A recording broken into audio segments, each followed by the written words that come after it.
సిరిడి సాయిబాబా ఆలయం. సాయిబాబా జీవితంలో ఎన్నో అద్భుత సంఘటనలు చోటు చేసుకున్నాయి. ఆయన భక్తి, దయ, సహన లక్షణాల ద్వారా అనేక మందిని ప్రభావితం చేశారు. మహారాష్ట్రలోని అహ్మద్నగర్ జిల్లాలో ఉన్న సిరిడి గ్రామం ఈరోజు ప్రపంచవ్యాప్తంగా ఒక పవిత్ర క్షేత్రంగా నిలిచింది. ఈ కథలో మనం సిరిడి సాయిబాబా ఆలయ చరిత్రను, ఆయన జీవితం, ఆలయం ఏర్పడిన విధానం, సాయిబాబా మహిమలు, భక్తుల అనుభవాలు మొదలైన అంశాలను విపులంగా తెలుసుకుందాం. సిరిడీలో సాయిబాబా ఆగమనం. సాయిబాబా ఏ సంవత్సరంలో జన్మించారు అనే విషయంలో స్పష్టత లేదు. కాని ఆయన 1838 నుంచి 1842 మధ్య కాలంలో జన్మించి ఉండవచ్చని భావించబడుతుంది. సాయిబాబా తొలిసారి సిరిడీలో కనిపించినప్పుడు ఆయన 16 సంవత్సరాల వయసులో ఉండేవారని అంటారు.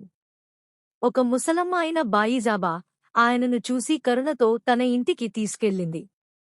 అప్పటినుంచి సిరిడీతో ఆయనకు చిరకాల బంధం ఏర్పడింది. సాయిబాబా ప్రాథమికంగా ఒక ముస్లిం వేషధారి అయినప్పటికీ ఆయన హిందూ మత విశ్వాసాలను కూడా గౌరవించారు. ఆయన నివసించిన మసీదును ద్వారకామాయి అని పిలిచేవారు.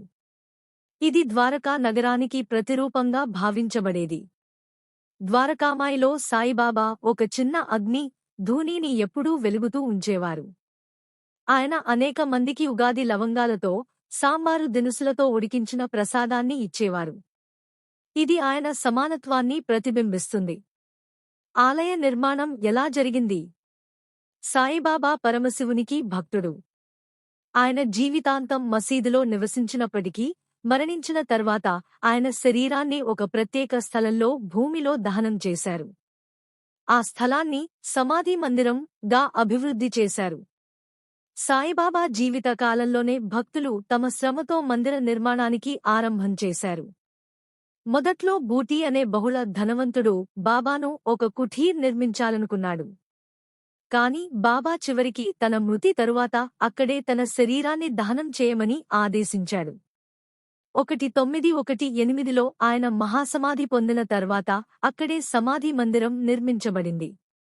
సాయిబాబా దయాగుణం. బాబా ధర్మమార్గంలో నడవాలని, నిజాయితీగా జీవించాలని, పేదవారికి సహాయం చేయాలని బోధించేవారు. సబూరి, సహనం మరియు శ్రద్ధ, భక్తి అనే 2 ముఖ్యమైన నిబంధనలను తన సందేశంగా ఇచ్చారు. ఆయన ఎదుట హిందూ, ముస్లిం, క్రిస్టియన్ అనే భేదాలు ఉండవు. ప్రతి ఒక్కరినీ సమానంగా చూడటం ఆయన ధర్మం. అద్భుతాలు మరియు వైద్యం. సాయిబాబా అనేక అద్భుతాలకు కేంద్రబిందువయ్యారు. బాబా చేతుల మీదుగా జరిగిన కొన్ని గొప్ప అద్భుతాలు ఇలా ఉన్నాయి. ఆరోగ్య మార్పు. ఒకసారి ఒక చిన్న బాలుడు విషాన్ని తినివేశాడు. భయంతో తల్లి బాబా వద్దకు వచ్చింది. బాబా ఆ బాలుడి తలపై చేయి వేసి తన ధూని నుంచి కొంత విభూతి పెట్టగా వెంటనే బాలుడు కోలుకున్నాడు. నీరును కొవ్వొత్తులుగా మార్చడం.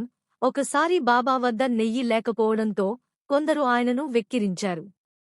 అప్పుడే బాబా నీటిని నెయ్యిలాగా చేసి దీపాలను వెలిగించారు. అనుకోని భిక్షలు.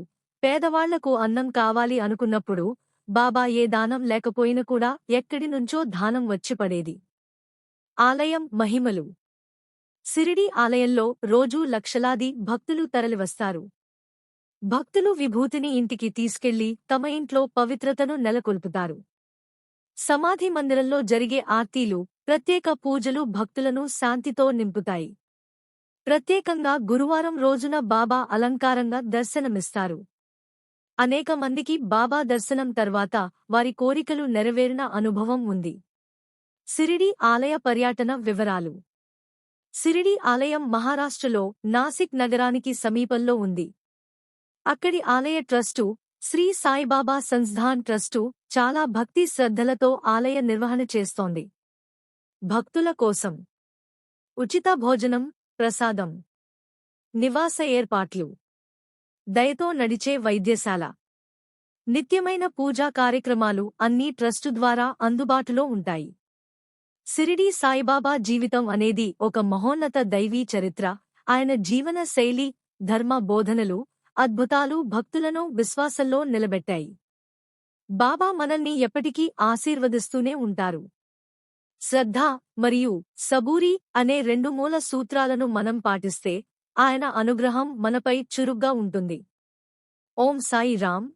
మీకు ఈ వీడియో నచ్చితే లైక్ చేయండి, షేర్ చేయండి, సబ్స్క్రైబ్ చేయండి.